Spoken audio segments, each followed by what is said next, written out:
Oi, pessoal. Boa tarde. Estávamos com uns probleminhas técnicos, vamos ver se agora vai dar certo. A professora Verônica Gesser ia entrar, vamos ver se vai funcionar agora.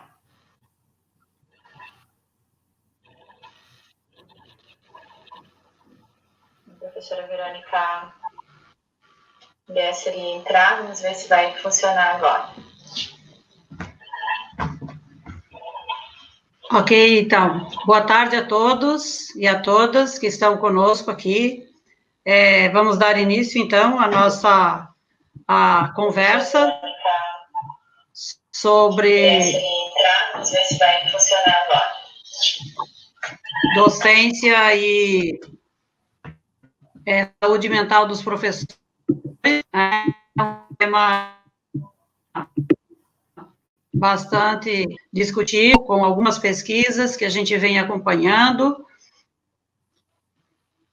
e, ao mesmo tempo, né, com esse contexto aqui da pandemia, a gente sente que essa situação parece ficar um pouquinho mais preocupante. Diante dessas preocupações e diante de algumas solicitações também de professores, né, dos nossos alunos, a gente resolveu trazer essa conversa, convidar a doutora Andréia Nolli, né, que é especialista na área, depois ela se apresenta, né, com mais detalhes, fez o mestrado conosco em educação, ela estudou exatamente essa temática como pesquisa da dissertação de mestrado dela, é professora também no curso de medicina de uma instituição da região aqui, e trabalha, né, na sua perspectiva profissional, na sua clínica, no atendimento com muitos professores, né, que a procuram para discutir um pouco essas preocupações, né, para lidar um pouco melhor com essas preocupações relativas e resultantes do estresse do trabalho docente. Então, hoje, a nossa discussão, a nossa conversa vai girar em torno disso, né? Nós agradecemos a presença e a participação de todos e de todas que estão aqui.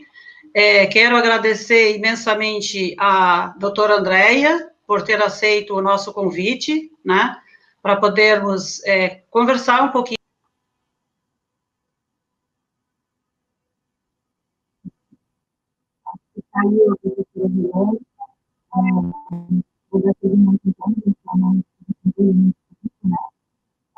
Boa tarde a todos, então, gostaria que vocês participassem, dando as dúvidas, comentários de vocês, conforme estou falando sobre o assunto. Acho que é um assunto bem relevante, né? Infelizmente, a questão de professor é uma das que mais sofre com burnout, assim, no profissional, né? Porque a gente está falando no professor de sobre isso, né? O modelo atual de escola e o adoecimento mental dos professores. Então, eu escolhi esse tema também, porque como psiquiatra, no consultório diariamente eu atendo verificações, né, já milhares de pessoas que já atendi. Então, eu acabo ouvindo, né, muito dos relatos dos professores, tanto das suas dificuldades próprias, relacionadas ao seu adoecimento emocional, às vezes até por outros fatores, quanto às dificuldades vividas em sala de aula, as dificuldades relacionadas a todo o contexto escolar, né? Estão me enviando aqui que o som está muito ruim. Não sei dizer por quê, porque meu Wi-Fi está ligado aqui num sinal bem bom. Não sei se é da plataforma, deixa eu ver o que é. Para mim aparece como bom. Agora tá bom? Então tá. Vão me avisando aí, tá? Se ficar muito ruim, a gente tenta arrumar. Enfim, então assim, gente, eu gostaria de conversar um pouco com vocês sobre isso. Eu acho que não é novidade para ninguém, né? As dificuldades que o professor enfrenta na sala de aula. E a grande preocupação é justamente essa, né? De manter a sanidade mental por si, né? Para poder ser feliz na execução da sua função, da sua atividade profissional, mas também pelo resultado disso em sala de aula, né? Eu questionei muito isso na minha dissertação do mestrado, como é que o professor vai fazer todos os papéis que são exigidos dele, né, de mediador, de ser a figura que auxilia o aluno na questão de explorar a sua curiosidade, de fazer todos os processos relacionados à identidade, à integração da escola com a família, se o próprio professor ele está adoecido, ele não está dando conta do seu autocuidado, da sua questão emocional, né? E até esses dias também, numa das entrevistas e lives aí recentemente, eu conversei também sobre isso, né? Como que a gente vai deixar de ser o país mais ansioso do mundo, que hoje em dia a gente ocupa, né, esse primeiro lugar, se a gente não ensinar às crianças um outro jeito de se comportar, né? Então, acho que não dá mais para adiar, a gente realmente vai ter que olhar para a nossa saúde mental. E agora, em tempos de pandemia, também eu acho que ficou ainda mais evidente o quanto a saúde mental é o caminho para a gente fazer qualquer coisa, né? Sem saúde mental fica muito difícil a gente encontrar prazer e satisfação, seja na vida pessoal, em casa, com a família, seja no nosso trabalho, né? Então, enviando aqui alguns comentários. Que bom, gente, que gostaram do assunto, né? Então, assim, o tema da minha dissertação foi burnout em professores, né? Eu acho que a maior parte das pessoas já ouviu falar desse termo, que é a doença relacionada ao estresse, né? Quando o indivíduo ele tem uma má adaptação ao estresse e ele começa a apresentar alguns sintomas. Então, a síndrome de burnout, ela envolve sintomas tanto físicos, quanto psíquicos, quanto cognitivos, isto é, pode dar desde dor de cabeça, quanto tristeza, quanto dificuldade de memória e atenção, por exemplo, pode dar picos de pressão alta, insônia, irritabilidade, né? Então, assim, é um conjunto realmente de sinais e sintomas, por isso que a gente chama de síndrome, relacionada ao estresse, e é mais comum em profissões que lidam com o cuidado com as pessoas, né? Então, lidam com o público. Professores, enfermeiros, médicos, bombeiros, policiais.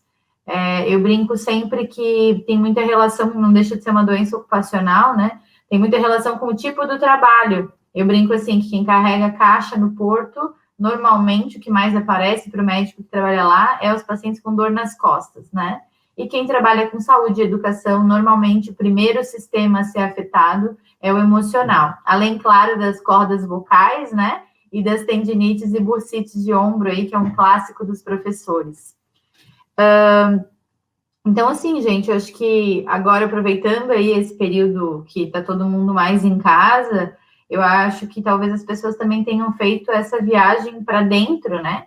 De olhar para si e perceber algumas coisas, assim, né? Até eu tenho seguido com os atendimentos, a maior parte deles online, e alguns professores têm me falado das suas dificuldades, sim, né? Que nós vamos falar daqui a pouco. Mas alguns também têm me contado, assim, o quanto tem sido importante cuidarem da própria família, dos próprios filhos, da rotina da casa, de poder fazer uma refeição com calma, né? Então, assim, coisas que às vezes, quando está na rotina corrida do trabalho, né? E a maior parte dos professores trabalha em mais de uma escola, acaba não conseguindo, né? Olhar para essas coisas e perceber o quanto isso é importante, né? Então, tem coisas difíceis aí do tempo de pandemia e outras nem tanto, né? Outras que eu acho que são oportunidades de crescimento, né? Oportunidades de insights, sacadas que as pessoas estão tendo aí por estarem nessa nova rotina. Então, assim, eu vou comentar com vocês algumas coisas relacionadas, né, à minha dissertação de mestrado, porque eu acho que envolve essa questão do estresse e da saúde mental dos professores. Mas, se for surgindo outras dúvidas ou alguém quiser comentar alguma coisa sobre isso, podem escrever nos comentários que eu vou respondendo, tá? Enfim, né, de todos os pacientes que eram o N da pesquisa, quase 30% dos professores nessa pesquisa apresentaram burnout, né? Alguns foram excluídos porque tinham outras patologias junto. Então, por exemplo, o paciente que tinha depressão, como pode confundir o diagnóstico, a gente excluiu ele da pesquisa. Então, na realidade, esse número é maior, né? E não é pouco, né? E eu acho que uma questão que vem preocupando também é que antigamente se via o burnout mais em professores que estão a longa data na Secretaria da Educação, né? Então, professores que estão em fim de carreira, que estão para se aposentar. E hoje, na realidade, a gente tem visto coisas diferentes, né? Professores que às vezes estão no início da carreira, 4, 5 anos de carreira e que já estão tendo, pelo menos, os primeiros estágios aí do burnout, né? Então, acho que algo precisa ser feito. Inclusive, no ano passado, eu vi que a Secretaria do Estado estava levantando alguns números a respeito disso, né? Um número grande de afastamento de professores relacionados à área da saúde mental. Então, não adianta, né? Se a gente não trabalhar na prevenção, a gente vai acabar encontrando os professores na outra ponta, que é já no tratamento de transtornos mais avançados aí relacionados à ansiedade, depressão, síndrome de esgotamento profissional, que é o burnout, tá? Então, penso muito sobre isso, né? Também queria a opinião de vocês. Como que esse professor vai conseguir cumprir os papéis que dele é exigido, né?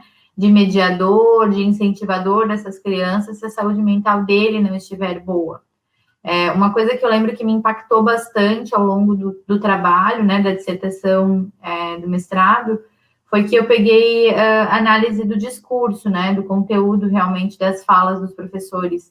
E é surpreendente, assim, para mim, pelo menos foi, ver que uma das principais falas, né, que foi comum a vários professores, foi que o professor tem medo de agredir um aluno em sala de aula e que ele tem medo de ser agredido. Isso foi trazido, né, em muitos contextos de consultas médicas, assim.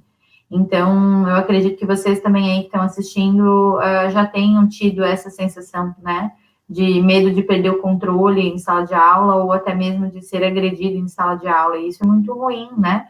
É muito tóxico trabalhar no ambiente de trabalho é bom, né? Trabalhar dessa forma, né? Então, foram algumas falas impactantes, assim. Oi, professora Verônica, conseguiu voltar? Foi, consegui, mas pode seguir, eu entro oportunamente. Ok. Estou comentando aqui, então, sobre as falas, né, os conteúdos que vieram do trabalho da dissertação e que eu achei impactantes, assim, né. Outras falas também, que eu acho que talvez boa parte de vocês já tenha vivido ou conhece alguém que viveu, são os sintomas físicos relacionados ao trabalho, né. Então, eu brinco que é a síndrome da musiquinha do Fantástico. Tem vários professores que, infelizmente, né, passam bem o fim de semana e no domingo à noite começam a ter falta de ar, dores de cabeça, picos de pressão alta. Isso acontece por esse mecanismo, né, inconsciente de ansiedade, de começar a antecipação do problema do dia seguinte, né? Amanhã de manhã eu tenho que ir para aquela escola, eu tenho que trabalhar naquela turma que é mais difícil, ou numa escola que não tenho tão bom relacionamento com os colegas.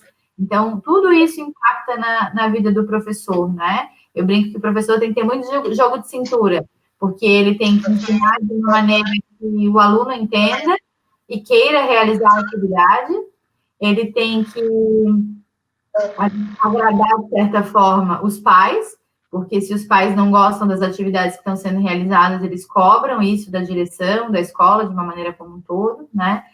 Ele tem que cumprir um plano de aula que ele apresentou para a direção, então ele fica sempre pensando conforme a música, né? Então, às vezes ele faz um planejamento e a turma não atende a expectativa para aquela aula, e às vezes ele tenta fazer uma metodologia ativa e não é tão bem compreendido assim pela família, né?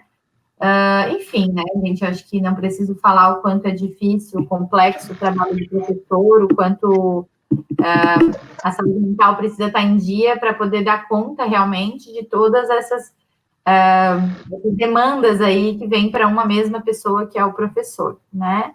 Aqui tem alguns comentários que eu vou trazendo e a gente vai discutindo junto. Então, a Tânia, né, ela está falando aqui que poucos têm a habilidade de perceber que há algo errado consigo mesmo, e isso afeta a saúde emocional.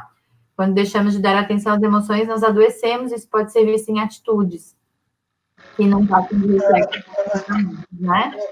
Acho que é bem isso aí, Tânia, e é interessante, assim, né, eu como atendo essas pessoas, já aconteceu, por exemplo, de eu atender pessoas aleatórias, que eu não sabia, né, mas que trabalhavam em uma mesma escola. Então, depois, né, de algumas semanas, meses de atendimento, eu comecei a parar para pensar que alguns pacientes que eu atendia eram todos de uma mesma escola. Então, tem algo do ambiente, né, dessa troca entre os colegas que já não estão saudáveis, que também os adoece. Então, não é uma pessoa única na equipe que está doente, que está num processo de adoecimento, né? Para mim, é como se vários tivessem estágios diferentes de burnout e convivendo juntos, né?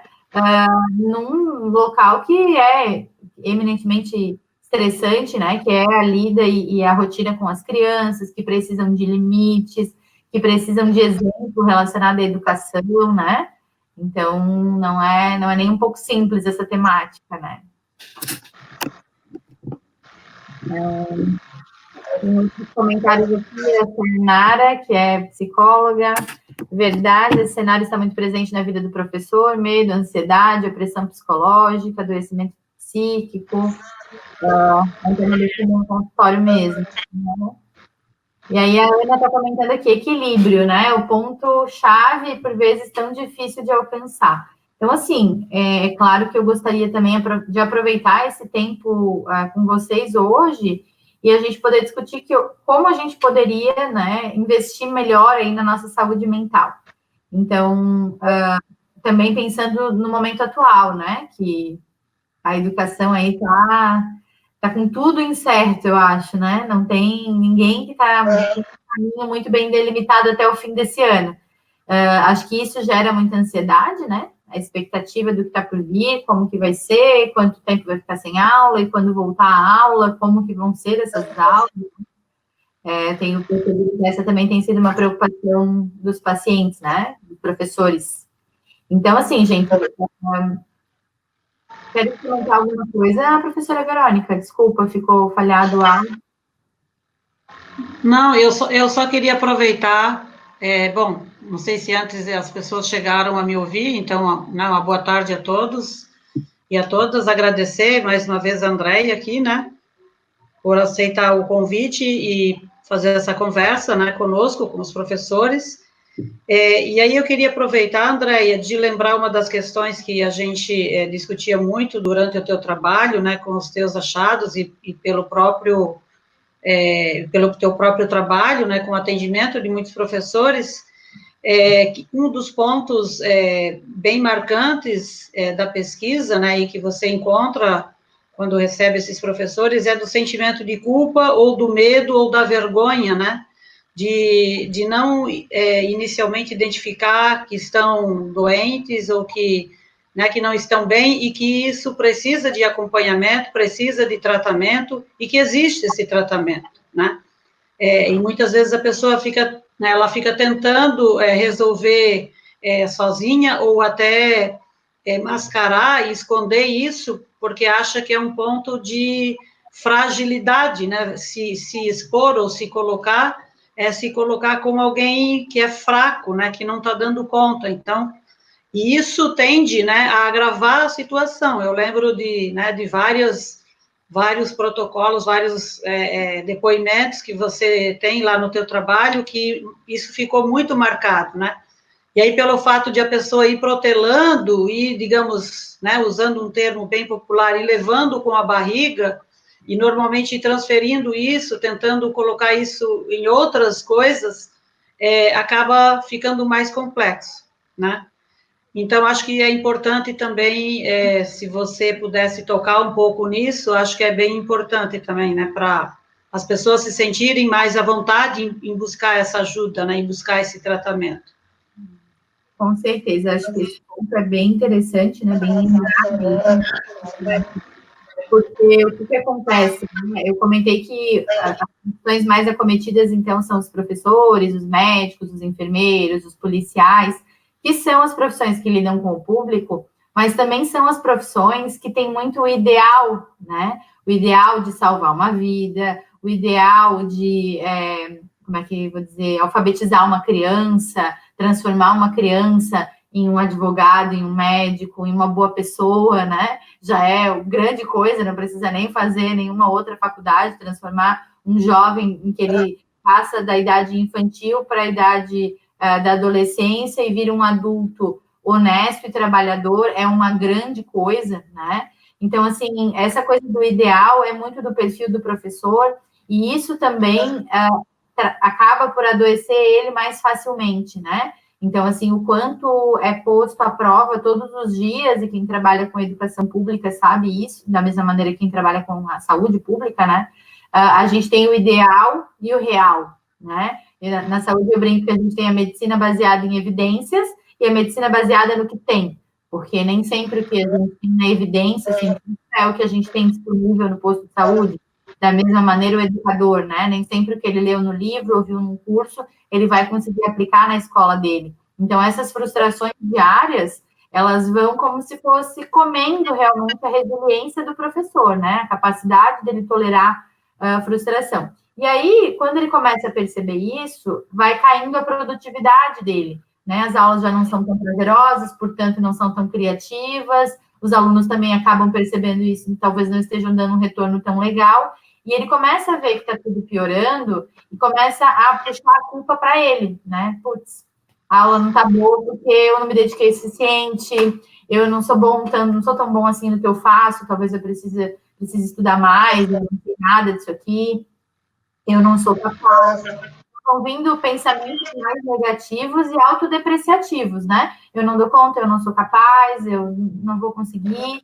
E aí é onde vai a síndrome piorando, porque o paciente começa a puxar para ele a responsabilidade, cada vez ele trabalha mais, cada vez ele tenta mais, de uma maneira mais forte, né? E cada vez ele sente que está mais difícil. Isso tudo vai deixando ele num ciclo, né? Ele cada vez trabalha mais, quanto mais ele trabalha, mais cansado ele fica, quanto mais cansado, menos produtivo, e aí ele percebe que está ruim a aula, ou que não está tendo o retorno esperado, aí ele trabalha mais, então ele começa realmente a ficar aquele ratinho, eu brinco que é o ratinho dentro daquela rodinha, né, que a gente vê em pesquisa, assim, ele não consegue dar a volta naquilo, né, e é interessante até que comentaram aqui, que às vezes a pessoa sozinha não percebe, é verdade, mas é bem comum que pessoas próximas percebam. Então, assim, às vezes os próprios colegas, né, não é uma fala rara, é uma fala bem comum no consultório, algum professor me diz assim, eu vim aqui porque a professora que trabalha comigo, ou a agente que trabalha comigo, falou que não dá mais, que eu preciso de ajuda, né? Ou que a minha diretora falou que eu preciso dar um jeito, que do jeito que está não vai dar.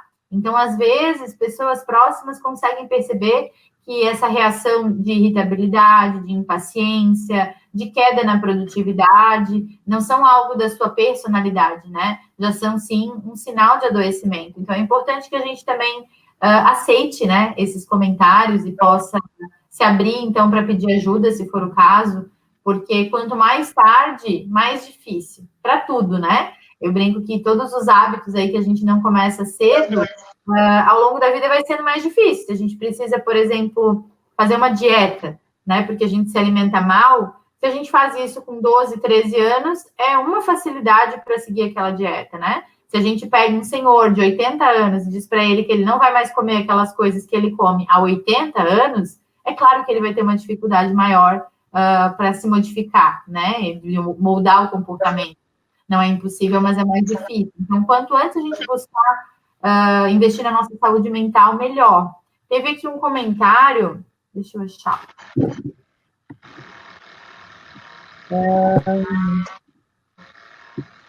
Agora não estou pensando, alguém comentou a questão de ter buscado mindfulness, meditação para controle de ansiedade. Isso é super válido, né? Eu brinco que são aquelas estratégias BBB, boa, bonita e barata. Você não precisa de grande coisa para começar a meditar, né? Existem aplicativos gratuitos que a gente baixa pelo celular, que tem meditação guiada para iniciantes, porque ninguém começa meditando 1 hora, meia hora, né? Não é à toa que a gente diz que a meditação ela é uma prática. Ela é uma prática porque precisa ser praticada, né? Quando a gente começa, ninguém consegue. É normal a gente começar a seguir a meditação e se distrair, né? E quanto mais a gente vai exercitando isso, mais bem-estar a gente vai tendo, né? Inclusive, para quem tem ansiedade aí, não sei se tem alguém que está nos assistindo que já teve crise de ansiedade, uma das psicólogas que trabalha comigo, a doutora Bruna, ela ensina uma técnica de respiração, talvez alguns conheçam, mas muita gente não conhecia, né? Toda vez que eu falo, sempre tem um monte de gente que não conhece, que ela diz que é 4-2-6. E eu acho legal passar para vocês, porque é algo que os professores podem fazer para si, né? Como um exercício de respiração e de concentração. E podem também ensinar as crianças a fazerem, né? A começar a ensinar desde cedo como uma estratégia se acalme, né? Então, tempo de respiração, né? Então, vai inspirar o ar, puxar o ar em 4 tempos, vai parar por 2, parar a respiração, e vai soltar o ar em 6 tempos. O ideal é que a gente tenha que fazer isso pelo menos 4 vezes no dia, como um exercício, né? Claro que se tiver uma crise de ansiedade, vai fazer na hora da crise, mas que a gente tente fazer isso várias vezes ao dia como um exercício, né? Eu acho que é uma ideia interessante e está relacionada a essa questão que foi comentada ali do mindfulness, da atenção plena, né? Da gente conseguir se concentrar e estar onde a gente realmente está. Eu vejo que, assim, os professores, eles têm a função enquanto professor, né? E professoras, na realidade, né? Porque a maior parte são mulheres. Mas, na realidade, tem muitas outras funções, né? Tem vários professores que têm seus próprios filhos, que são casados, têm sua casa, muitos são cuidadores dos seus pais também, que já são idosos, que agora, na pandemia, são grupo de risco. Então, assim, é um conjunto de papéis que suga da nossa energia emocional, né? A gente precisa buscar outros pontos de reposição para que a gente possa se sentir bem, não se sentir esgotado, né? Conseguir lidar melhor aí com o estresse. E até, né, professora Verônica, eu queria ter um comentário, que eu fiquei pensando nesse momento aí, eram muitas mudanças para os professores, né? Então, assim, do nada, não tem mais aula, tem que trabalhar de casa e tem que acessar o portal da internet e tem que aprender, então, a usar a tecnologia EAD, tem que aprender a fazer metodologia ativa online, porque a aula online só basicona também não agrada a nova geração, né? Então, eu fiquei pensando aí das discussões que a gente teve de grupo de pesquisa sobre o EAD, né, o ensino à distância, sobre as metodologias ativas, e fiquei pensando que quem não gostava teve que engolir, né? Engolir e praticar, as duas coisas juntas ao mesmo tempo. Então, acho que foi um grande estresse, assim, todas essas mudanças, né? Talvez se traduzem muito avanço daqui para frente, né? Mas essa fase toda eu acho que deve ter sido bem difícil a implementação disso. Sim, eu acho que aqui a importante também, né, Andréia, em relação a isso, é que nós professores e os professores da educação básica também precisam pensar e levar em consideração que uma das coisas importantes durante esse período, né, que a gente está vivendo essa nova experiência e provavelmente quando a gente voltar presencialmente, as coisas não vão permanecer também do jeito que eram, a gente vai continuar com outras formas de trabalho, de estratégias, de que esse tempo, né, esse trabalho feito remotamente, e considerando todas essas outras variáveis aí, de que os pais estão em casa trabalhando, alguns não, mas alguns estão, muitos estão, os filhos estão tendo as suas aulas em casa, outros membros da família estão também, né, trabalhando de casa, enfim, o circuito da família, da casa, ele fica diferente nesse período e com múltiplas atividades, né, múltiplas tarefas, funções, incluindo alimentação e, obviamente, outras coisas do cotidiano. Então, por isso que acho que uma estratégia para saber lidar e tratar isso dentro de uma rotina, digamos assim, próximo de uma normalidade dentro deste período, é fazer um planejamento, né, do dia a dia. Então, isso requer que nós, professores, e o professor da escola, ele faça um planejamento, né, que não é porque ele vai, eventualmente, produzir um vídeo ou uma atividade que vai postar naquele ambiente, mas que ele tenha que planejar isso, pensar até em termos de semana, né, e também numa dosagem que ele tem que entender que é um outro modelo, é um outro tempo, e que ele não pode assumir coisas que, eventualmente, presencialmente, são mais tranquilas de serem realizadas, mas que, se ele se planejar, se ele se organizar, digamos, pensando já numa semana, que as coisas também começam a ter uma rotina e começa a se estabelecer, digamos assim, um padrão de comportamento e de trabalho que também não vai mais ser tão estressante de você acordar e dizer assim, meu Deus, não posso sair de casa, tenho que ficar aqui confinado. Então, eu acho que você pensar em estratégias de lidar com isso, e daí se você também tiver alguma sugestão nesse sentido, eu acredito que é bem importante. Então, esse planejamento, ele é fundamental, porque aí a gente começa a se organizar a partir disso e criar uma mentalidade, né, um mindset, uma forma de você se organizar dentro deste modelo, dentro dessas condições.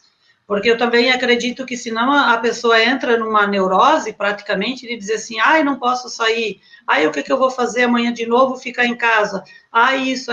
Então, procurar estabelecer rotinas, né, que você atenda aquele perfil, aquele período máximo e mínimo de horário que você tem que estar em atendimento, mas que você também estabeleça nessa rotina outras coisas, né?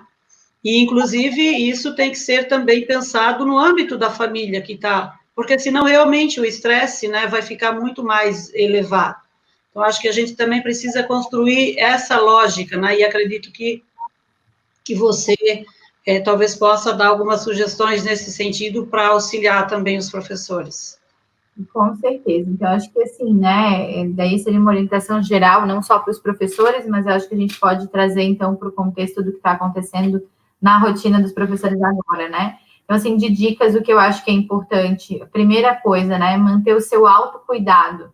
E autocuidado pode representar muitas coisas, né? Mas, assim, eu brinco que parece, as pessoas esperam do psiquiatra que a gente fale coisas incríveis, assim, super intelectuais, e a gente acaba ficando muito no básico, porque a maior parte das pessoas não faz o básico bem feito. Essa que é a verdade, né? Então, assim, alimentar-se bem, dormir bem à noite, né? Tentar dormir bem, pelo menos aí a quantidade mínima para você, isso é muito individual, mas tentar criar um ritualzinho que favoreça o seu sono, né? Que seria a famosa higiene do sono, então, ir dormir mais ou menos no mesmo horário, evitar muito café após as 18 horas, evitar um monte de série, filmes e até o noticiário hoje em dia, né? Em excesso, porque isso nos aciona do ponto de vista emocional, tende a nos deixar assustados, em alerta, então atrapalha ainda mais o sono para aqueles que já têm dificuldade, né?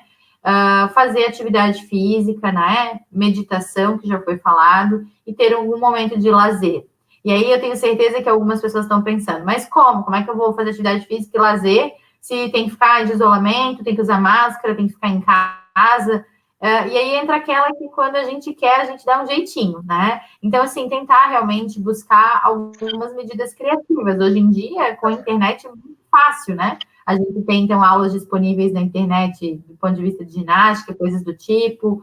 Para quem tem filho ou tem pet, né? Tem cachorrinho, gatinho em casa, fazer um momento, às vezes, de descontração com eles, pode ser esse momento de lazer que você precisa, né? Então, assim, não deixar de se cuidar, porque eu acho sempre muito parecido, né, a saúde e a educação nesse sentido.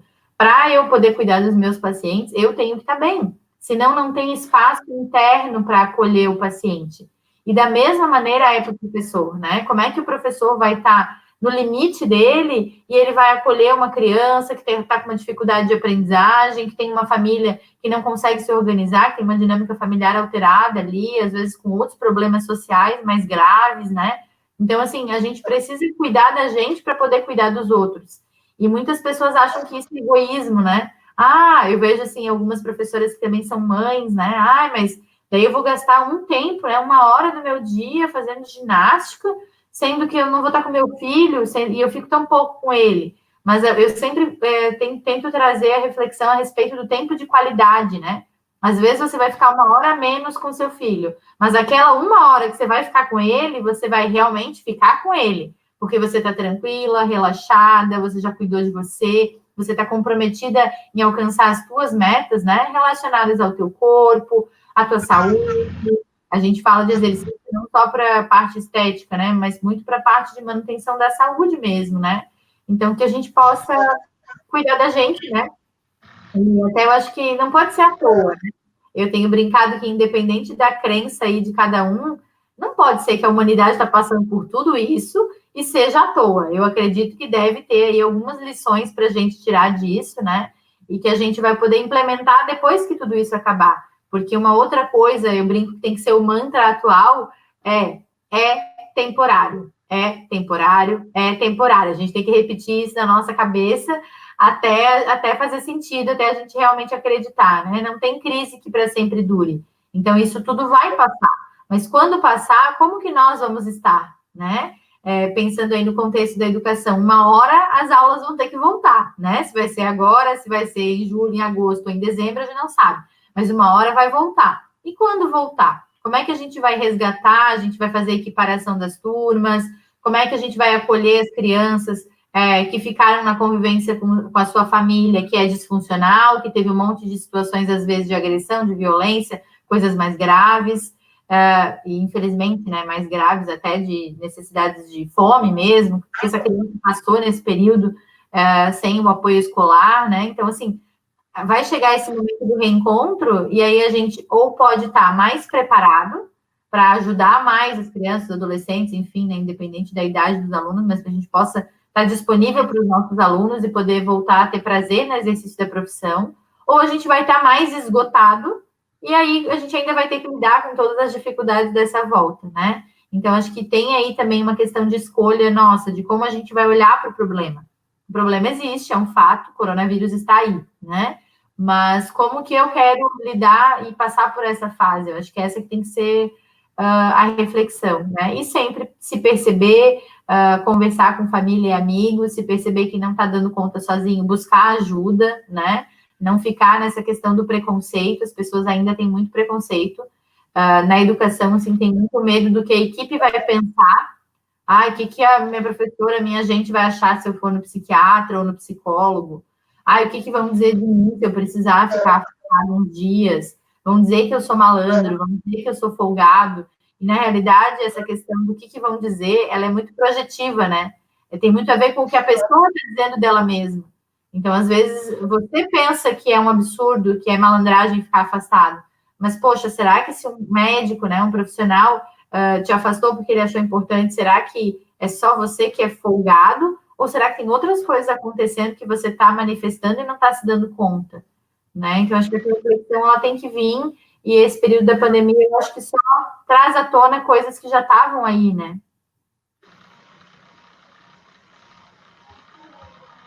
Com certeza. Estou observando aqui algumas colocações aqui das pessoas. Algumas mencionaram a questão do planejamento, né, que consideram realmente fundamental criar criar rotinas, um pouco na linha do que eu tinha mencionado. A reconstrução dos tempos, né, a reorganização desses tempos. Então, acho que isso é uma coisa bem importante.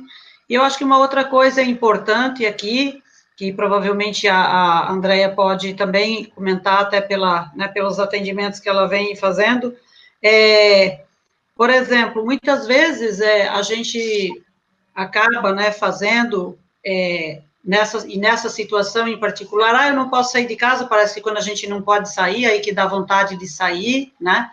A gente, antes, quando chegava fim de semana, a vontade mesmo era ficar em casa, né?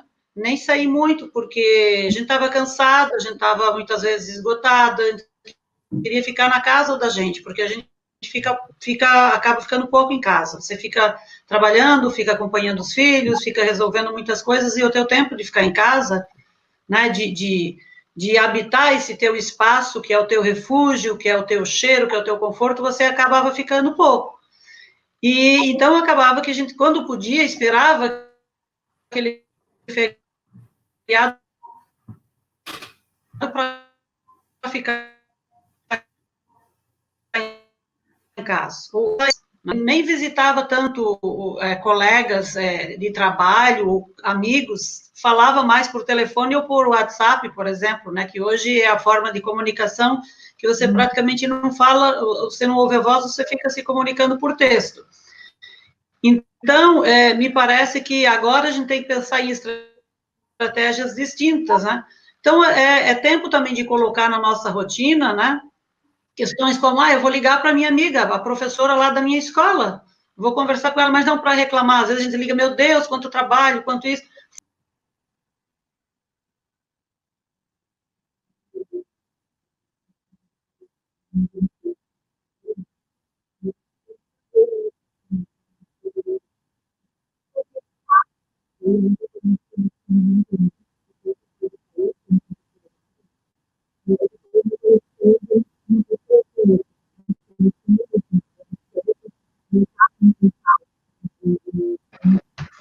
reflexão com as pessoas, né? O quanto a gente está conectado na internet, a gente está o dia todo com o WhatsApp ligado, recebendo e trocando muita coisa, então vem muito vídeo, muita foto, a gente manda muito vídeo, muita foto. Mas quantas pessoas do seu trabalho, da sua casa, do seu círculo de pessoas próximas, sabe que você está passando por um momento difícil, sabe que está passando por uma crise no teu casamento, sabe que o teu filho está com uma dificuldade escolar. Então, na maior parte das vezes, a gente conversa o tempo inteiro, troca fotos e vídeos, mas sobre coisas superficiais, né? Sobre banalidades. A gente tem falado cada vez menos sobre as nossas angústias, sobre os assuntos que realmente nos mobilizam emocionalmente com as pessoas próximas. E aí vai dando essa sensação que eu acho horrível, né? Que é de estar a solidão acompanhada. A gente está no meio de muita gente, mas a gente não tem com quem contar, né? E eu acho que isso também é um ponto que fragiliza os nossos jovens, né? Para quem trabalha com adolescente, assim. Acho que é por isso que hoje em dia a gente tem tantos adolescentes em quadros depressivos graves, com outros transtornos de personalidade também, porque eles não têm essa oportunidade de conexões verdadeiras, né? Que antigamente a gente tinha aquele grupo que andava na rua, que andava de bicicleta, soltava pipa, era essas relações que iam sendo construídas, né? Você ia na casa de um amigo, o vizinho dele estava na casa do teu amigo, e aí todo mundo ia soltar pipa junto. Tinha essa construção do encontro dos jovens, de fazer a conexão pelas afinidades. E hoje em dia a gente está se esvaziando, né? A gente só frequenta os grupos fechados de WhatsApp. Às vezes a gente substitui o grupo de WhatsApp, o presencial pelo WhatsApp, né? Então, claro, agora no período de pandemia é obrigado, né, gente? Mas, assim, isso não impede que a gente realmente faça uma tentativa de uma conexão mais forte, mais pessoal mesmo, né? Como ligar para um amigo, como ir na frente, né? Da casa aí do vô, da avó, se eles não estão podendo sair, nem que seja para conversar do portão, para deixar lá um pãozinho quentinho na hora do café. Então, eu acho que a gente está tendo a oportunidade de buscar outras formas de demonstrar afeto, né?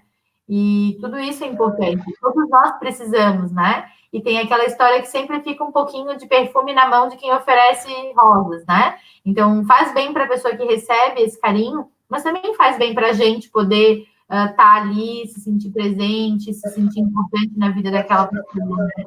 Então, acho que tudo isso, né? Esse tempo está promovendo aí grandes reflexões, né? E, claro, para quem quiser ficar focado só no número de contaminados, no número de mortos, no dado científico, se enchendo de dados, né? Que hoje em dia tem as informações corretas e tem um monte de fake news no meio, a gente está soterrado de tanta informação.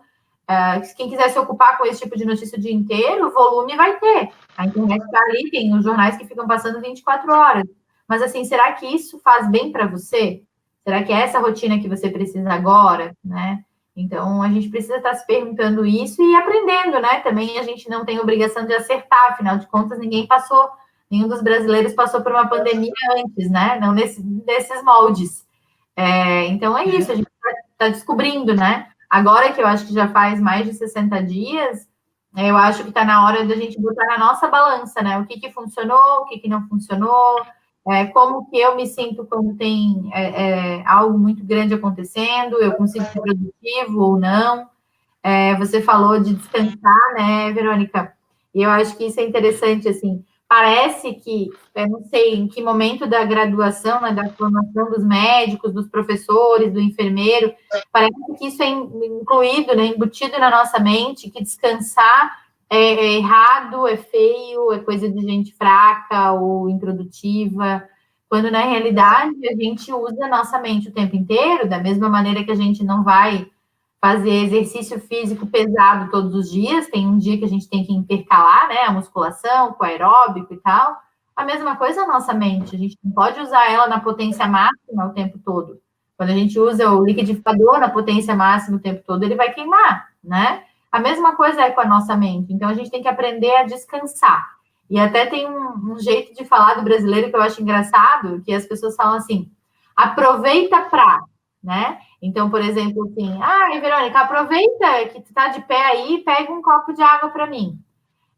Ou agora na pandemia, né? Aproveita que tá em casa e revisa todas as tuas aulas. Não, mas como assim? Eu aproveito ou eu reviso as aulas? Né? É para eu aproveitar esse tempo ou é para eu pegar o copo d'água? Então, assim, o aproveitar da folga, do momento, do dia de descanso, é para aproveitar mesmo. Aproveita e descansa, né? É o horário de não fazer nada. A gente tem que ter esse horário também para limpar a nossa mente, descansar, renovar as nossas energias, né? Senão, confunde. Também tem pessoas que falam, às vezes, o termo depressão está meio prostituído, né? As pessoas falam que qualquer coisa, fulano está deprimido. E é só para dizer que ele está triste, que ele está cansado. Então, assim, nem sempre é depressão, né? Às vezes é sobrecarga de trabalho, cansaço, e aí a gente tem que aprender a descansar e não a desistir, né? Então, acho que todas as reflexões são válidas nesse momento, assim.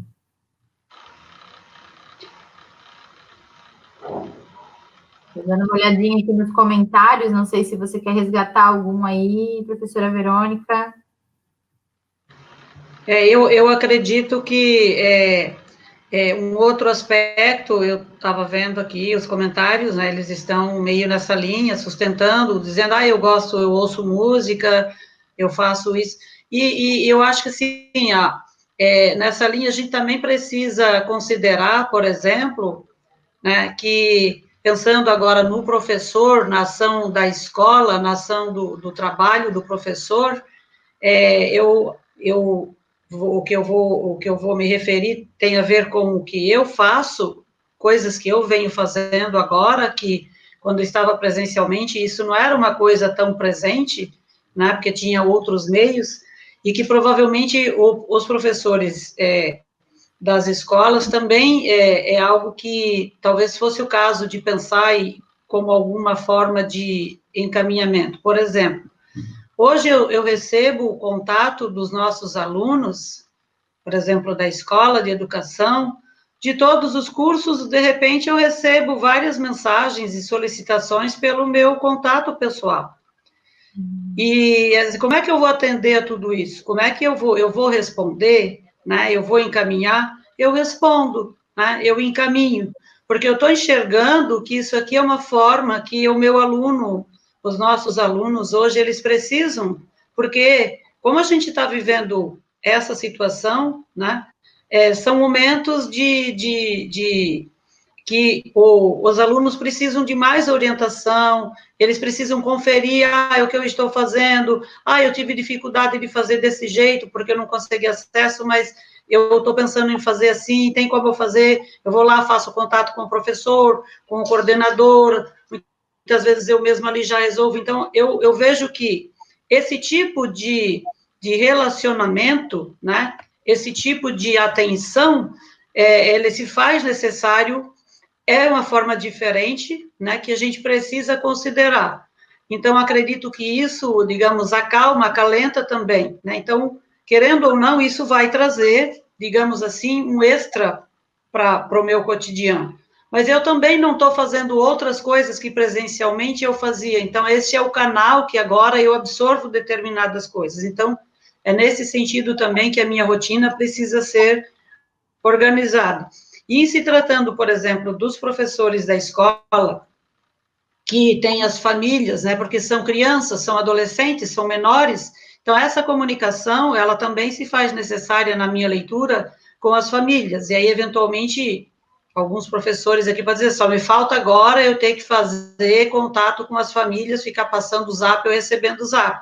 Não é isso que eu estou propondo, mas, assim, o que eu estou considerando é que alguma forma de contato, né, com essas famílias é necessário também, né, porque essa coisa de conversar, de ouvir também os pais, até para ajudar no seu próprio planejamento, né, até para ajudar na sua dosagem de como você está encaminhando o trabalho, as atividades, e que vai ser mais produtivo se a gente estabelecer alguma forma de comunicação mais próxima, mais direta, porque quando eles estavam vindo presencialmente, os pais poderiam estar ali, mesmo que não é tão frequente, porque também trabalho, enfim, o dia inteiro, mas de alguma forma ele poderia chegar ali na escola, marcar um horário e vir conversar com o professor, com o orientador, com o supervisor. Então, agora, como ele está privado desse contato, então também é algo importante que se considere, né? Talvez ter um canal semanal ou em algum momento que o pai faz esse pedido é importante ou é fundamental para que essa forma de atividade que você está planejando também fique mais efetiva, né? Mais assertiva, digamos assim. Não talvez tanta quantidade, mas, né, uma forma de comunicação mais fluida. Então, acho que isso também é algo a ser considerado. Com certeza, eu acho que esse retorno, né, tanto dos alunos quanto da família, é importante justamente para a gente ir dosando, né? Como ninguém nunca fez, a gente está experimentando esses novos métodos, a gente não sabe exatamente qual a dificuldade encontrada, né? Como os alunos do curso de medicina, onde eu dou aula, acabou acontecendo que no início a gente ficava online o tempo integral da aula, né? E aí eu comecei a receber deles assim, está sendo muito cansativo, são muitas horas na frente do computador. E eu acho que nos relacionamentos tem essa pista, né, que eu acho ótima, que eu brinco que nunca vai estar muito bom para um e muito ruim para outro, né? Eu brinquei com eles, está um saco para vocês e está um saco para mim também, porque também é cansativo você dar aula, né, 4, 5 horas na frente do computador direto. Então, a gente acabou enxugando um pouco da carga horária e distribuindo diferente, né? A atividade, uma parte eles faziam sozinhos ou em grupo, né, separados em grupos online mesmo, e aí a gente vinha para a apresentação, a sala toda, para daí, então, ter aula mais expositiva por parte do professor, por exemplo. Mas, assim, o que eu quero dizer é que são acordos, né? Esses acordos têm que ser renovados aí, e a gente está experimentando, né? Então, às vezes o professor está preocupado de mandar volume de tarefa e de trabalho, preocupado com o volume da matéria, e não está conseguindo enxergar também que essa família não está dando conta disso. Aí também não adianta nada a gente ter enviado e a capacidade de resolução daquilo não ser boa, né? Então, a gente vai experimentando, mas a gente tem que estar, assim, aberto, eu acho, para o retorno, né? Para o feedback da família, do aluno, poder entender onde é que estão as dificuldades. Alguém tinha comentado aqui nos comentários sobre a falta de empatia dos outros com os professores, né? No sentido de entender que é um trabalho difícil, que demanda muito do professor. E eu acho que essa questão da pandemia também está mudando um pouco isso, sabe? Eu ouvi de várias pessoas que não são da educação e que estão responsáveis por fazer as tarefas com os filhos, né? Nossa, é muito difícil, eu não consigo, eu não sei como explicar para ele de uma maneira que ele entenda, eu não tenho paciência, eu expliquei do jeito que eu sei, ele não entendeu, eu também não sei explicar de outro jeito. Então, assim, eu acho que os pais, né, e eu entendo que tem, né, em algumas famílias esse movimento de terceirizar para a escola, agora eu acho que os pais estão tendo que se ver com a educação dos seus filhos, né, e isso eu acho que provoca, assim, a reflexão de que, nossa, a escola é muito boa, né, porque a escola conseguiu trazer meu filho até aqui, eu não estou conseguindo caminhar com ele 2 meses, né, e a escola caminha com ele há anos, atendendo e se reinventando para as dificuldades que ele tem, né? Então, talvez também seja um momento, e sempre vai ser um momento, né? Da gente brigar pela valorização do professor. Eu acredito que esse é o caminho, assim, né? Não dá também para a gente tirar uma coisa da outra, dissociar, né? Como é que os professores vão fazer terapia, fazer exercício, investir na sua saúde, se eles não têm uma remuneração então adequada, ou se eles não têm meios de fazer isso, né? Até nas conclusões, nas sugestões da minha dissertação do mestrado, a professora deve lembrar, eu coloquei algumas ideias que também estão relacionadas a isso, né? Será que na escola não dá para fazer uma escala em que cada um sai 1 hora na semana para fazer a sua terapia? Será que é tão impossível assim organizar uma escala disso? Será que não tem como fazer grupos, né, de vôlei, de futebol entre os professores em algum horário para que possa ter um momento de confraternização com os colegas e não só reunião para discutir problema? Então, são coisas simples, né? Mas que dão um resultado bem importante, assim. Até teve paciente minha comentando aqui, que eu encho o saco para fazer terapia há anos e ainda não foi, né? Então, assim, não foi por quê, né? A gente tem resistência, tem preconceito, ou realmente não conseguiu se organizar nos seus horários.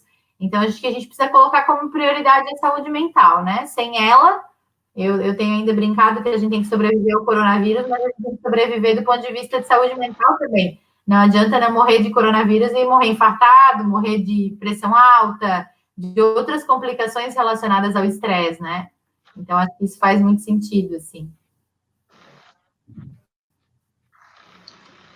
Eu penso também, André, e daí a gente acho que já vai fechando, né? São 18 horas e alguns minutos, embora a gente começou um pouquinho mais tarde pela questão da tecnologia também, mas eu acho que uma das coisas importantes que se você pudesse, assim, esclarecer um pouco, o que é essa saúde mental que a gente está falando, que você basicamente está chamando a atenção?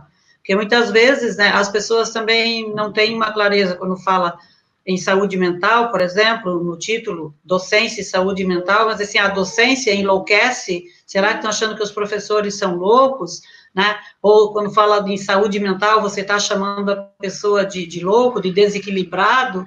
Acho que isso é importante também, né, que se contextualize, que se conceitue, digamos assim, para que as pessoas tenham uma leitura mais, né, mais coerente com o que a gente está propondo aqui, né, em termos de saúde mental.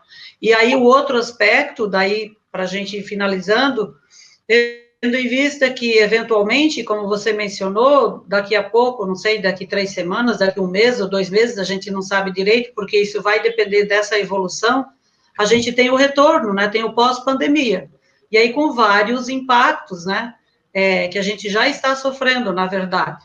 Então, assim, como é que a gente também agora começa a se preparar em termos, né, como é que essa saúde mental é fundamental no contexto desse retorno, né, desse pós ou convivência com a pandemia,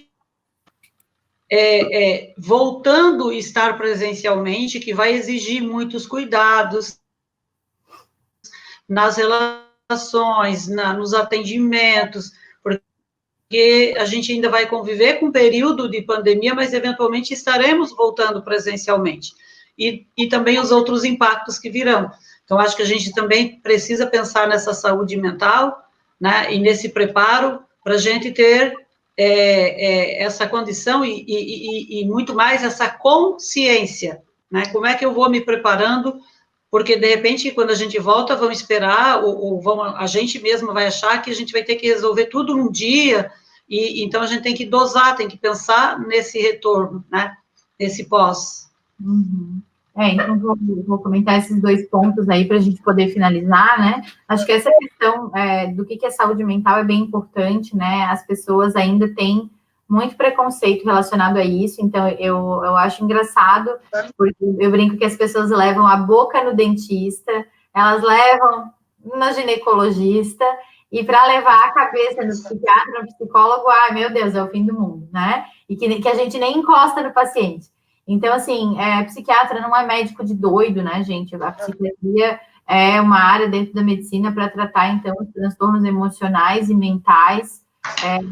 São doenças, né? Não é frescura, não é malandragem. Então, assim, para quem já conviveu com alguém que tem ansiedade, depressão, burnout, outros transtornos, né, sabe que, assim, foge o controle da pessoa. Então, assim, começa a ter alterações de sono, de apetite, alterações nos seus relacionamentos, sintomas que atrapalham as relações, né, como irritabilidade, impaciência, intolerância, desinteresse, falta de prazer e de vontade de fazer as coisas. Então, nem tudo é preguiça e frescura. Então, a gente tem que tomar muito cuidado com esses termos, enfim, e poder conversar com quem não está bem, né? Eu acho que poder estimular que essa pessoa busque ajuda. Da mesma maneira que quando a gente engordou um pouquinho, a gente percebe que isso trouxe um desequilíbrio para o nosso corpo, a gente vai num nutricionista ou vai num endocrinologista. Da mesma maneira, a saúde mental, né? Que a gente possa estar em alerta e perceber, comecei a não dormir bem, andei dando uns gritos em sala de aula que não era o meu comum, ou não consigo ficar na reunião porque eu fico tão irritada e acelera tanto o meu coração que eu acho que eu vou ficar mal. Então, tudo isso pode ser sintoma físico de uma origem emocional, né? Mental. Então, que as pessoas possam ter essa consciência e buscar realmente tratamento. O tratamento nem sempre ele é medicamentoso, né? Então, quando está no início desses transtornos, a maior parte a gente consegue lidar e resolver em terapia com os psicólogos, né? Na terapia, o paciente não vai só falar, que as pessoas às vezes têm essa ideia também, vou lá na terapia desabafar, né? Desabafar, você pode desabafar com um amigo. Então, assim, você vai na terapia falar, mas você vai falar com alguém com escuta qualificada, né? O profissional, o terapeuta, o psicólogo, o analista, ele vai ouvir aquilo que você está fazendo e vai tentar te ajudar a encontrar quais os pontos que você não está vendo da situação e do problema que você está vivendo.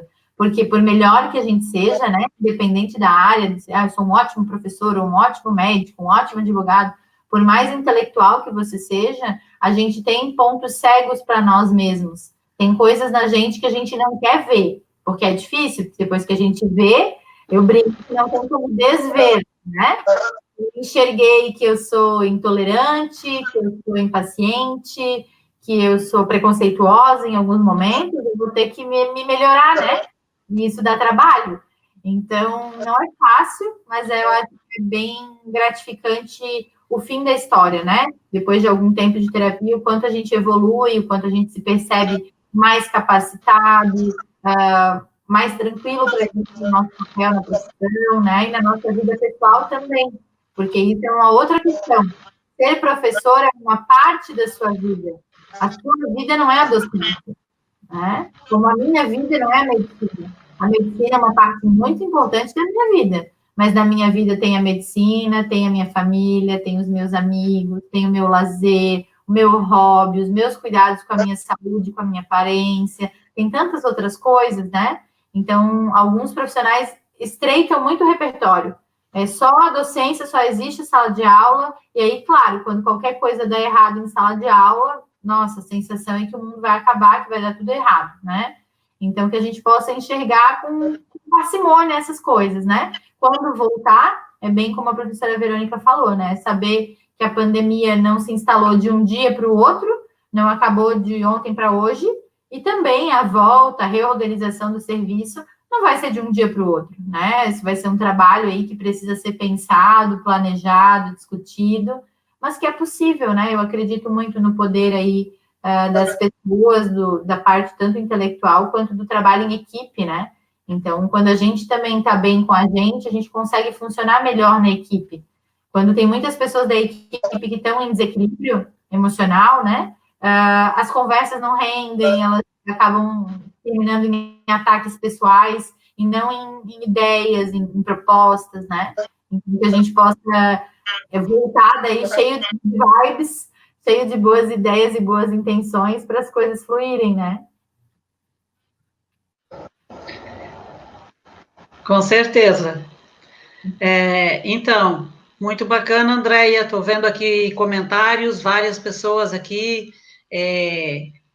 agradecendo, falando excelente, a doutora Andréia, uma profissional muito competente, excelentes explicações, orientações, muitos falando que fazem, que fizeram terapia e que conseguiram dar a volta por cima, né, chegar a superações, e, enfim, então acho que, de alguma forma, né, a gente já tem retorno aqui e vendo que as pessoas começam a se abrir também um pouco para isso, e essa devolutiva, né, as pessoas se posicionarem e falarem, não, eu fiz, ou eu faço, eu já, né, eu preciso fazer, é um ponto super importante, né, e mostra uma evolução em relação a esse reconhecimento, a essa preocupação em relação à saúde mental, né, em todas as áreas. Obviamente, aqui o foco é relacionado ao professor, à docência, né, que é uma das profissões, como disse a Andréia,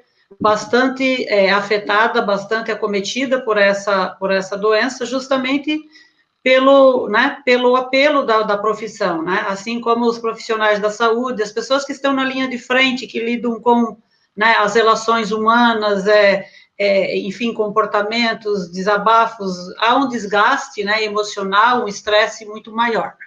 Então, acho que realmente foi muito interessante, e dizer que a preocupação, né, da escola de educação aí, e com a parceria com o município de Itajaí, e abrimos aí para todas as outras instituições, é nesse sentido, né, não é vir aqui dizer que os professores estão enlouquecendo ou né, estão doentes, mas é uma conversa justamente para ampliar essa percepção, né, e para as pessoas se permitirem e se, né, digamos, identificar, começar a olhar para si, se não está se sentindo bem, e ver que, eventualmente, uma terapia, um tratamento, né, buscar um profissional é fundamental e é necessário, e não é vergonha, e não é se considerar uma pessoa fraca ou frágil, né? Então, acho que o objetivo era esse, abrir a conversa, abrir o diálogo para isso. Então, eu quero agradecer imensamente a Andréia, né? Eu chamo ela assim, Andréia, porque, né, foi minha orientanda, é uma pessoa que eu admiro muito pelo seu profissionalismo, né, pela sua dedicação, estudiosa que é, né, e que aceitou fazer essa parceria conosco, né, e com a comunidade, porque é um momento mais do que necessário. E passo para ti, Andréia, para fazer o fechamento, né, se você quer tecer algumas considerações, enfim, fica à vontade. E já deixo aqui os nossos sinceros agradecimentos. Obrigada, professora. Eu que agradeço, né, a oportunidade da gente se ver. Olha só, a gente arranjou uma live para a gente poder se encontrar, já que tomar café não está dando, né? Eu agradeço o convite, né? É sempre um prazer, eu acho, falar sobre saúde mental. Eu sou uma apaixonada aí pelo tema. E sobre educação também, que também acabei encontrando interface entre essas duas coisas, e vendo o quanto tem de assunto, né, relacionado a isso, o quanto a educação ganha quando os professores estão de bem com a saúde mental, estão conscientes do que sentem também, que nem tudo é razão, né? A gente tem e pode usar a nossa inteligência emocional a favor próprio e das pessoas ao nosso redor, né? Então, acho que as pessoas só ganham, né? A educação só ganha quando os professores estão bem consigo e com a sua saúde mental. Que a gente possa passar por esse período aí da melhor forma possível, né? Eu vi alguns comentários agradecendo aqui, fico feliz, espero que tenha sido útil para algumas pessoas, né? Sempre que a gente faz lives, já participei de algumas outras, eu sempre penso que se ajudar uma pessoa está valendo, né? Então, fico feliz que tenha ajudado mais pessoas aí, né? E que a gente possa, então, divulgar, né, essa ideia, comentar com outros professores o quanto é importante a saúde mental, o quanto vocês estão vendo necessário buscar ajuda, né? E buscar ajuda não é ajuda de doença, é ajuda para não ficar doente, né? Então, eu acho que isso é o importante, a gente trabalhar na prevenção. Nem sempre a pessoa que busca terapia ou psiquiatra vai tratar como uma doença, mas às vezes ela percebe que começou a aparecer um sintoma ou outro que não era o habitual dela e que gerou preocupação, né? Então, vamos tentar cuidar da gente aí para poder cuidar bem dos outros, né? Dos nossos alunos, dos nossos colegas e da educação do nosso país, que eu acho que, né, a gente nem vai entrar aqui, mas eu acho que é nítido o quanto a educação é a saída, né? É o que vai salvar a gente aí do ponto de vista ideológico, político, econômico, né? Então, nosso trabalho aí é muito nobre, são todos de parabéns por tudo que fazem, por não terem desistido, né, por estarem aceitando as mudanças e tentando se adaptar a elas. E eu agradeço imensamente o convite, um beijo a todos, um bom resto de semana. Ok, muito obrigada, Andréia, muito obrigada a todos, vários registros aí, e só ainda lembrar que esse material fica gravado, depois nós deixamos o link disponível, se alguém que não pôde acompanhar agora, né, podem socializar com seus colegas, que o link fica disponível, então as pessoas podem assistir a qualquer momento, né? Então, acho que é um material rico, porque a gente não perde, né, quem não pôde participar ao vivo, vamos dizer assim, né? A gente tem a oportunidade de voltar e de se socializar com mais pessoas, inclusive com as famílias, né, se vocês considerarem adequado, tá? Então, muito obrigada a todos que participaram, muito obrigada à equipe da Escola de Educação, que está ali no backstage, sempre deixando tudo pronto, acompanhando, e um grande abraço para ti, Andréia, e quando passar aí a gente se encontra. Com certeza, marcado. Tchau, gente, até mais. Ok, abração. Um beijo, até mais.